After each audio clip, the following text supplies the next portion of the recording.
Anak saya melihat gambar Rasulullah SAW hanya cahaya bertuliskan Muhammad. Anak saya menanyakan kenapa Nabi Muhammad hanya digambarkan cahaya saja. Saya nggak bisa jawab, harus menerangkan bagaimana, sedangkan anak saya masih kecil. Jelas anaknya kecil, kalau besar bukan kecil. Anak saya sampai menangis lama, ingin tahu apa sebabnya. Bagaimanakah jawaban seorang ibu pada anaknya? Taib. Sekarang bagaimana anak 5 tahun bertanya tentang seperti ini? Kita turunkan jawaban seperti konsep tadi. Pada yang seperti ini kita sampaikan. Gimana Nabi Muhammad kok cuma cahaya saja? Dituliskan nama, kenapa nggak ada rupanya? Pada hal yang seperti itu kita bisa sampaikan 2 jawaban. 1, untuk menyusun, naikkan aspek logikanya dengan cara yang bagus. 2, kita tampilkan kecintaannya kepada Nabi dengan jawaban yang membuat dia penasaran. Baik, kita bagi 2 bagian. Pertama, sini.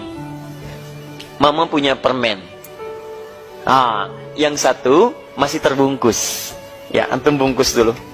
Yang 1 sudah dibuka. Baik. Mana kira-kira yang bagus? Yang terbungkus atau yang dibuka?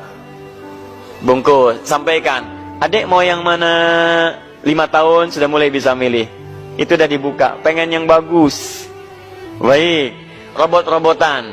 Misal. Atau maaf, mainan yang lain. Ya, pilih. Yang sudah dalam kotak, masih baik, sudah ada yang terbuka. Anak usia 5 tahun, anak saya saja sekarang, yang mau 5 tahun, ketika diberikan, dia milih yang masih utuh. Makanan dia pilih yang masih utuh.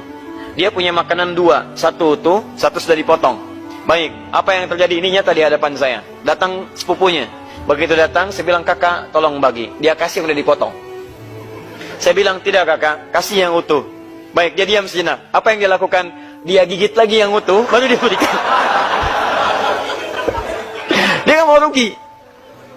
Dia nggak mau rugi. Dan kami tertawa melihat itu. Dunia anak-anak, teman-teman sekalian. Dunia anak-anak. Lalu kita hadirkan lagi yang utuh, kita berikan kepada sepupunya. Jadi kita bagi, kita ingin lihat responnya seperti apa. Rupanya anak-anak pun sudah bisa melihat. Dia ingin yang bagus, dia ingin yang kurang.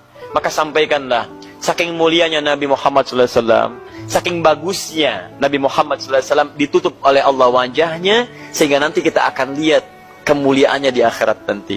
Karena yang bagus-bagus itu selalu ditutup. Ananda lihat, karena ini bagus, ini ditutup. Permen bagus, permen ditutup. Perempuan yang bagus, ditutup dengan jilbabnya. Masya Allah, pakaian yang bagus, ditutup. Segala yang bagus ditutup. Saking bagusnya Nabi Muhammad SAW, maka Allah tidak berkenan menampakkan lukisannya, tidak berkenan menampakkan gambarnya, karena ini manusia paling istimewa di muka bumi. Kalau adek ingin lihat gambar Nabi yang sesungguhnya, adek harus rajin salat. Adek menghafal Quran. Adek cintai Nabi. Nanti Allah akan tampakkan langsung wajah Nabi Muhammad SAW pada diri adek. Insya Allah kita berdoa ya. Nanti mudah-mudahan di mimpi bertemu dengan Nabi Muhammad SAW. Paham ya? Jadi 1, antum berikan gambaran untuk memahamkan pengertian dia, menaikkan kadar sedikit logikanya. Yang 2, antum berikan motivasi ibadah, supaya dengan ibadah itu dia punya semangat untuk mendekat kepada Allah. Dan dengan izin Allah Subhanahu wa Ta'ala, karena Nabi pernah menyampaikan bahwa ada seorang mukmin yang berpotensi melihat Nabi dalam mimpi. Jadi kita arahkan ke situ. Sengaja tidak boleh dituliskan, digambarkan gambar Nabi, supaya ada nanti bisa melihat langsung Nabi Muhammad SAW. Gimana bisa melihatnya, Ma? Harus rajin sholat. Menghafal Quran dulu ya, sampai selesai Qurannya. Insya Allah kalau semua sudah hafal Quran, bukan cuma melihat Nabi, adek bisa bersama Nabi Muhammad SAW.